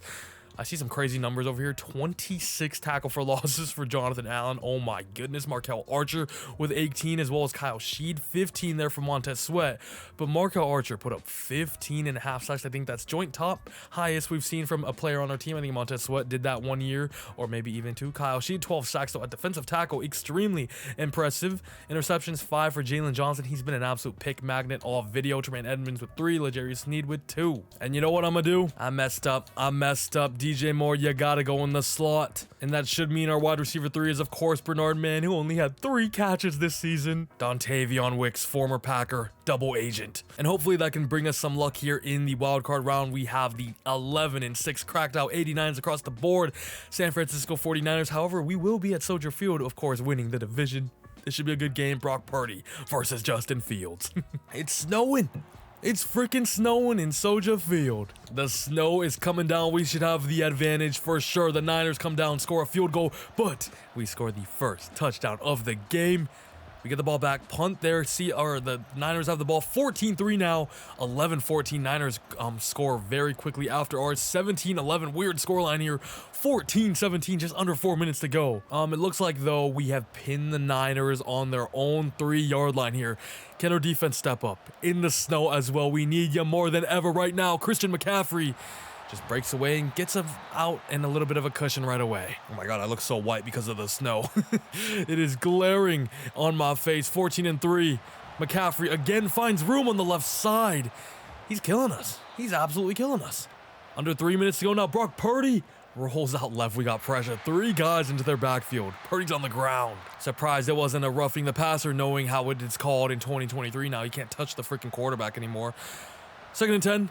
Brock Purdy intercepted, picked off, number 30. I'm not too quite sure who that is, but it is going to be a pick 6 for Derek Lewis, the cornerback that we drafted, I believe, in year number 3. Maye has just clinched us a game here in the wildcard round against the Niners. Let's go. What a freaking play. Can the Niners drive down here with just under 2 minutes to go here in the snow with the conditions against them? On a 4th and 10, we get a Montez Sweat sack. He has actually been awesome for us throughout this entire video. Has been well worth the trade of a 2nd round pick. We're going to the divisional round, baby. Let's go. Divisional round. Who do we got? The 13-4 Seattle Seahawks, I believe, with JJ McCarthy and Kenneth Walker's 99 DKs. And they remember, oh my God. What is this team? K9, DK, and AJ Brown, the 2 Ole Miss wide receivers, with a 95 X Factor JJ McCarthy. Oh my God, they still got Spoon. They still got Reek here as well. Smith and Jigba's an X Factor as well. They have 3 X Factor receivers. I thought the Bengals were bad the other year. This is the worst it can get. Oh my God. All right, well, we got an absolute handful to say the least, but that's probably why they were 13-4. However, they're in 86, we're in 89. We are proven winners before. We've been here. We've done that. Last year, we lost here, though, in the divisional round. Hopefully this year, it's a different outcome. However, we are in Lumen, home of the 12th man, of course.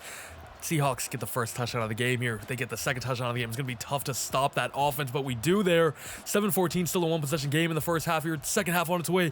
We tie the game up 14-all. They get a field goal here. 4th quarter, we get a field goal to equalize. 5 minutes to go. What a game we have here, but we have the ball on our own 31, bro. They scored 14 quick points, and I was like, it's over. It's over. We're not going to be able to stop this freaking team, but I underestimated how good our defense is, of course, as well. Nick Chubb, stop feeding that old man. I just want a long, methodical chew clock of a drive, get in a field goal range, and get the kickoff. We have Jake Elliott as well, of course, who we signed.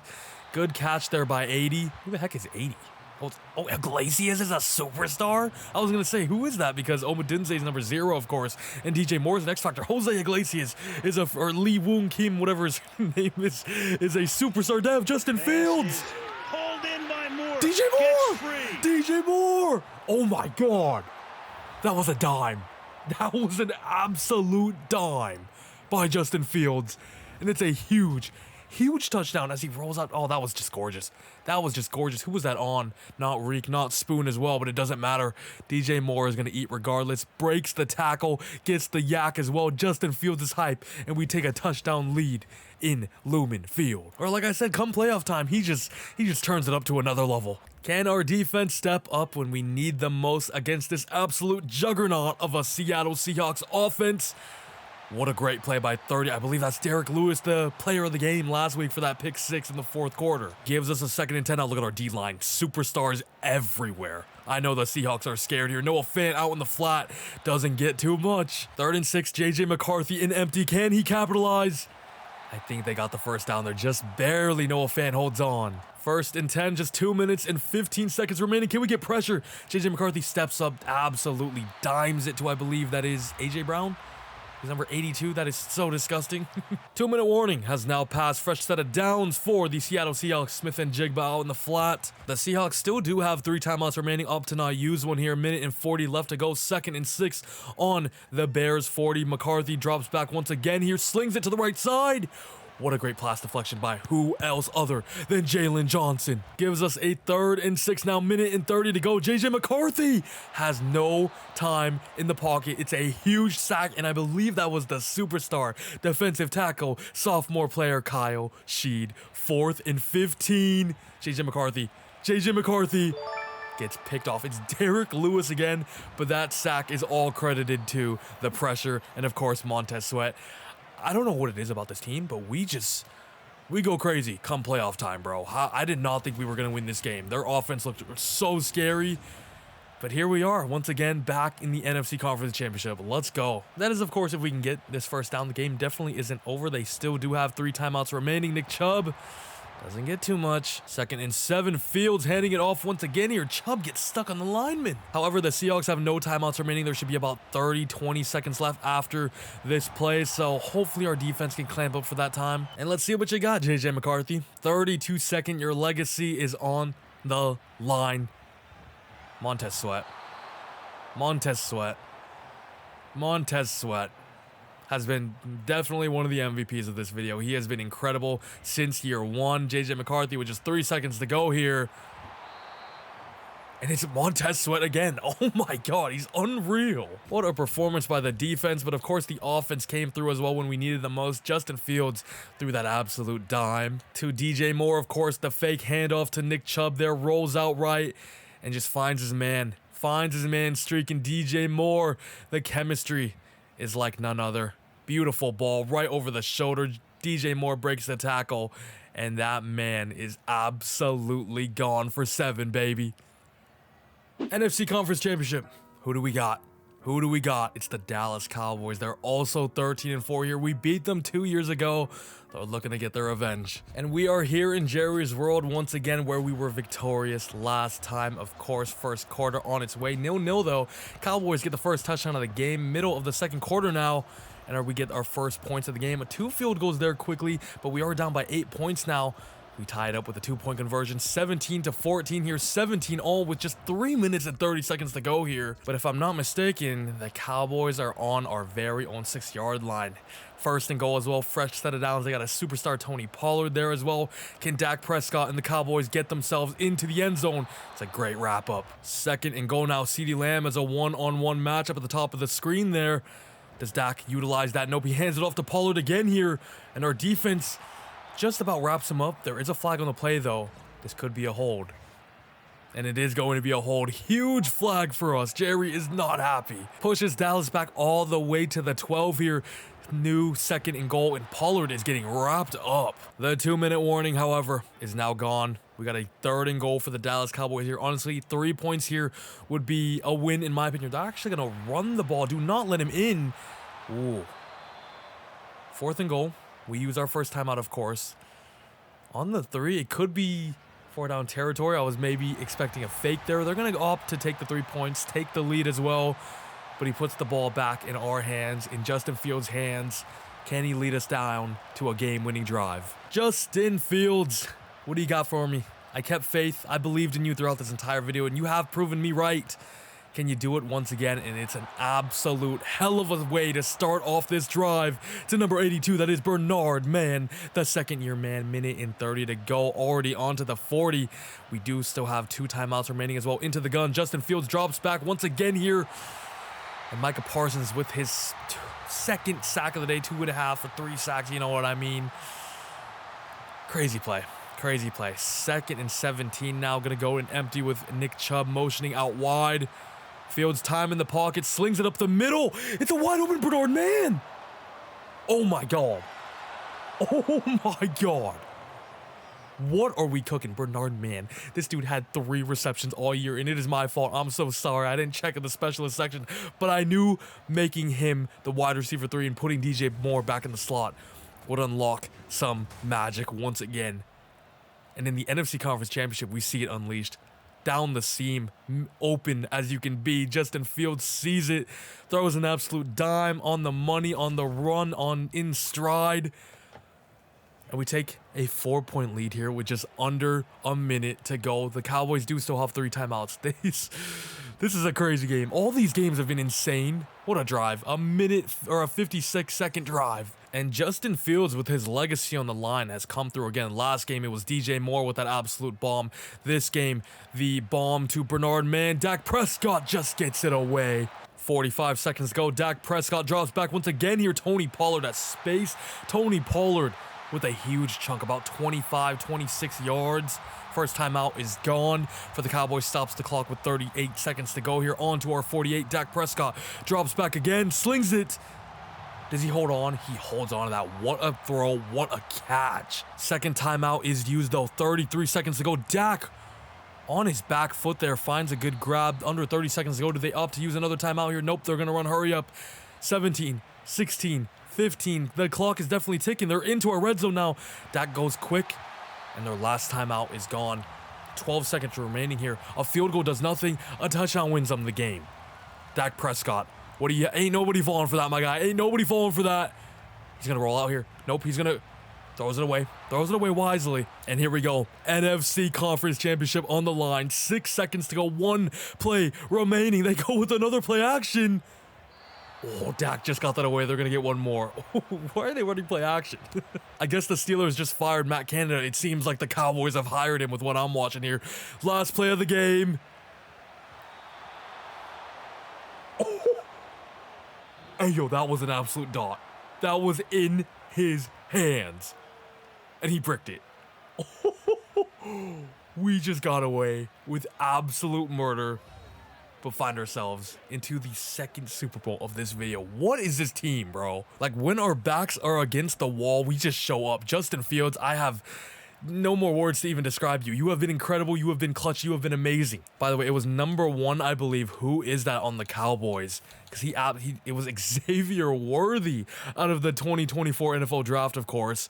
Wow, that was a bad drop. Can I replay that? I can. Dak dropped back here. Xavier Worthy, I mean, he threw that on time. He threw that in anticipation. That's low-key OPI. Hello, EA Sports. 80 is all over my DB here. Jalen Johnson didn't even have a chance. But it didn't matter because karma got them at the end of the day, and Xavier Worthy absolutely bricked this catch, this in the end zone, and he got rocked because of it.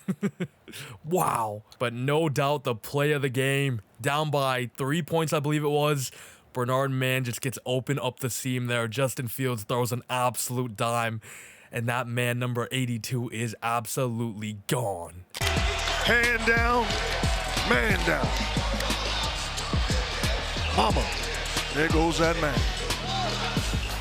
And remember, we only finished this season 9-8 as well, but we have made it back to the Super Bowl. We got the 11-6 Buffalo Bills, and right now, with the form we're on, we ain't scared of nobody. And the league MVP is J.J. McCarthy. We took him down. Number 2 is Dak Prescott. We took him down. Number 3 is Josh Allen. Hopefully, we can take him down as well. Who else did we take down? I forgot who we played in the first round, to be honest with you. Ooh, Jalen Johnson wins Best DB once again here. That might be an X factor. Bro, like, I didn't hop in last year. We lose in the divisional round of the Panthers. I hopped in because it was the last season here. And we... Wait, what? Is this guy a freaking X factor? This guy was just straight up X factor. I don't think it was activated because we have X factors already. I don't even know, but okay, this was all the CPU. I did not choose him at all. I also completely forgot my train of thought before that, but Iglesias is an X factor. Awesome. No Devies though. Justin Fields still remains at a star. Sadly for us, we never got to see him really develop into, you know, a high 90s player, but Kyle Sheed, we have done. He's up to an X factor. This dude has been a monster. 22 years old. He came out as normal development. Don't forget. And in the span of 2 seasons has gone up to star, superstar, and now superstar X factor. And tell you what, this defensive line might be one of the best of all time. Montez Sweat 89. And he's the lowest one there with the worst development trait. With Sheed, Allen, Markel Archer, of course. Jalen Johnson is also up to a superstar X factor now as well. You absolutely love to see it. This defense has been keeping us in games, and our offense comes through on a legacy drive when we need him most. And hopefully we can get some of that magic once again here against the Bills now in year number 5. They still got Allen, they still got Diggs, they still got Rousseau. Alonzo Webster is a running back they have. That is an X factor. Gabe Davis, Trey White is still there. Ed Oliver, Dalton Kincaid. They definitely still got a lot of their guys, as well as some drafted guys though. Smile Munden from Georgia, of course, in the real life draft as well. Solid team, but it definitely doesn't scare me. Eddie Jackson revenge game. Hold up. Why did he also went up to superstar, huh? But let's go. They are 11-6, have an 86 overall squad. But of course, don't forget, the Bills are extremely fraudulent when they're in the Super Bowl. And if I'm not mistaken, they have not won one in this video as well. So let's hope we can take advantage of that. They get the first score of the game, but we get the first touchdown of the game. But they equalize. 10-7, 17-7. Oh my God, they're kind of rolling here in the first half. However, we get a field goal to end things off there in the first half. 10-17. We drive down, get a field goal. Fourth quarter, they get a field goal as well. Under 4 minutes to go, they do have the ball with a touchdown lead. And they also have a fresh set of downs here on our 35. Things are not looking good, if I say so myself. Josh Allen, however, drops back to pass into traffic, and he holds on. What a catch by the X Factor Webster. Wow. And with just 3 minutes to go, it might be time to start using some timeouts here. The Bills offense seems like they're driving with ease. Josh Allen drops back again, steps up into the pocket, has so much room. Can he fumble? He does not, but he gets them a huge 1st and goal. Things are looking bleak. Under 2 minutes and 20 seconds ago, I'm not really too sure why Josh Allen keeps passing. That's probably why they're on the 1 now, man. Jeez. Just cannot really stop him here. A handoff here to Alonzo Webster. We do wrap him up. And the name of the game for them now is really just a waste clock. Webster gets stuffed once again, though. It's going to be 4th and goal. Tyler Bass is going to be kicking it up to give him a 2-possession lead. It's definitely not a high possibility that we win this game, but there definitely still is a chance. We have seen Justin Fields do crazy things before. Can he step up when we need him again? DJ Moore on the crossing route, breaks a tackle, jukes a man, even gets out of bounds. What a play. That was absolutely incredible from DJ Moore. He is Houdini. 1st and 10, Fields steps up into the pocket. Just out in the flat here for a gain of not many. Just under a minute to go. We really got to start hurrying up here. Justin Fields is taking his damn time. Gets a good gain, though, to 82. Bernard Mann, he gets wrapped up. He thrown to the ground. Referee, that is unnecessary roughness, if you ask me. Minute and 5 seconds to go. We have not used the timeout yet. Play action. Nobody's fallen for that. And Justin Fields throws a pick on the legacy drive in the Super Bowl. And unfortunately, it looks like in year 5, we're going to lose our Super Bowl against the Bills 23-13. Very sad. Very, very sad. However, that was an insane insanity run we went on there in year 5, especially being just 9-8. Those first 3 games were insane. So I can hold my head high to losing the Super Bowl. And at the end of the day, I'm glad we got one in year 3 as it was already. So I'm not too upset about this. Congrats to the Bills. Fields, why are you so happy, though? And yeah, Fields did not have his best performance here. 16 for 29, only 178 yards, 1 touchdown, 1 pick. Josh Allen definitely outplayed him there. Alonzo Webster had a pretty good game. James Cook as well. Wow, Nick Chubb only had 5 carries for some reason, despite running for 6.2 a carry. We should have fed him more. I don't know why we disbanded the run game. A little disappointing, some bad play calling for us. Jarius Matthews is the only guy with the touchdown. Bernard Mann, DJ Moore there. Odunze had a very quiet outing. And the defense today, unfortunately, was quiet. Marco Archer, you already know he got his sack, though. You already know he got his tackle for loss, but we couldn't really stop Josh Allen and the Bills today. They were just the better team. And Super Bowl MVP goes to Josh Allen as they just about beat us there in Super Bowl LXII, I don't know. But ladies and gentlemen, 5 years in, I'm happy that we got a Super Bowl. We had some great, amazing playoff games and playoff appearances as well. So overall, extremely happy with the rebuild. But of course, before we wrap it up, let's check out the squad. Justin Fields up to an 89 overall now with morale. Never went up to superstar, sadly, but at the age of 29 now, I think it's safe to say he lived up to the hype. He never really went berserk or insane, right? But to get us a Super Bowl and a Super Bowl MVP, how can I complain about that? This year 3 or year 2 for us, I believe it was. No, it was this one, was extremely, what's the word? I'll be honest with you. I've been sitting here for like 2 minutes. I can't think of the word. It was scary. I'll just say that. Remember at midseason, I think he had 3 touchdowns and 10 interceptions, and we were 0-6 when I thought that was the year that we were going to start picking up some steam. But luckily for us, we stuck around by his side, gave him another chance, and this year we won the Super Bowl in this year. I believe it. We did win the Super Bowl. He had 3,500 yards. Didn't have a great regular season, but in the playoffs, man, he really did perform when we needed him the most. Second year was his best statistical output for us, and then in year 5, he was solid as well. But in the playoffs, he put in some big performances in the NFC Conference Championship, in the divisional round as well. Had some awesome game-winning drives for us. Justin Fields was great as our QB1. Shout out to him. And you know, like I said in real life, I still think it's a question mark if he's going to be the QB1, but there's definitely something there with him. We also added in Nick Chubb, who was awesome and helped us, you know, push our team up to another level. After we got him, we made 3 straight playoff appearances, so big shout out to him. He's regressing massively, though, down to an 83 now. Jarius Matthews was cool as well. DJ Moore was awesome. He was absolutely as advertised. Up to a 93 overall now with Superstar X Factor, 31 years of age. DJ Moore did DJ Moore things. 1,200 yards, 1,400 yards, 14 touchdowns, 10 touchdowns there. We did have one season where he was under a K. I'm not sure what happened there, but we did win the Super Bowl that year, so all is forgiven.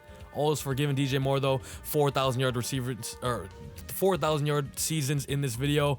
He was definitely awesome. And of course, in year number 1, we drafted Odunze after trading back a few times. I believe we got him at pick 11. He's a 91 overall now. Superstar development at 25 years old. I believe he came out as a superstar development as well. In this 4 seasons here, he never really went too crazy. Had 2 good seasons though, 1,000 yards here, 1,000 yards there, 5 tutties, 7 tutties, but definitely a very good number 2 option for us. And that's really all we needed him to be, right? We didn't need him to be a wide receiver 1 because we already had DJ Moore here. Also shout out to Darnell Mooney, who was great this video as well, and Bernard Mann, who I sadly benched in this year 5. If I started him, who knows what our record would have been. Shout out Cole Kmet, he developed quite nicely up to a 90 overall now, and shout out to the CPU for drafting me an X Factor Jose Iglesias, my guy.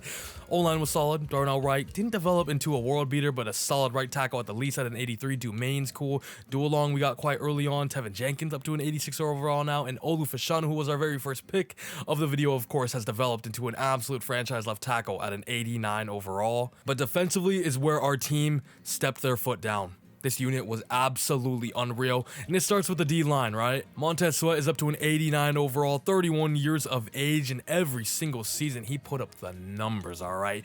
Chicago here on the first year, 12 TFLs, 10 sacks, 14 TFLs, 9 sacks, 14 TFLs, 15 sacks, 20 tackle for losses this season, 15 here. Sacks has dwindled down a little bit as his age has caught up to him, but Montez at the end of the day was awesome. I wish you could see playoff stats because I'm pretty sure his playoff numbers were pretty ridiculous. We saw him put pressure on any QB we played. The defensive tackle duo of Kyle Sheed and Jonathan Allen was one of the league's best as well. The two X Factors were awesome, but Markel Archer might have been my favorite pick and favorite player in this entire video. He's up to a 98 overall now with morale, their X Factor off rip as well, I believe, and just 24 years of age. He's up to 99 power moves, 98 tackling, and as a power rusher, he has 94 acceleration with 85 speed there, 87 agility as well. I mean, this is a one-of-a-kind unicorn of an edge rusher, and his numbers backed it up as well. 14 TFLs here, 6.5 sacks, but in this Super Bowl winning season in his rookie year, he was insane in the playoffs. Remember, he put up like 2 sacks every game.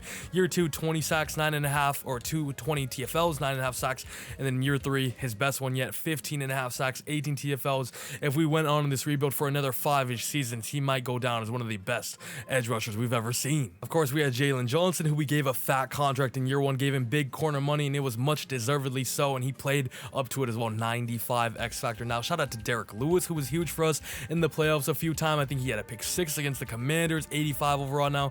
Shout out Sneed. Shout out Odom. Brisker was pretty cool, developed nicely. Holloman's only a star. He's an 86 though. Brisker is. McGee was cool as well, 79. He didn't really do anything too crazy. Of course, we had Eddie Jackson as well for the long run of this video. Shout out to him. And then Brackett, Hyde, Tremaine Edmonds, awesome linebacking group we had. Also shout out to TJ Edwards, who was here for a little bit as well. The defensive unit as a whole was pretty awesome, to say the least. But that is going to be the end of this rebuild. We were successful in today's video with the Bears, and especially Justin Fields at QB1 being able to win a Super Bowl. Awesome games down the line as well. Honestly, that was a very fun video to record. So I really hope you guys enjoyed, and if you did, leave a like on the video. That would mean the world. It only takes a second. And of course, subscribe to the channel if you haven't already and enjoyed this video. We are on the road to 10K, so that would mean the world. But at the end of the day, if you're watching, I appreciate you doing that, and I hope you enjoyed. Like I said, successful rebuild to say the least. Justin Fields, maybe you are him, maybe you aren't. The only time will tell. See you later, everybody.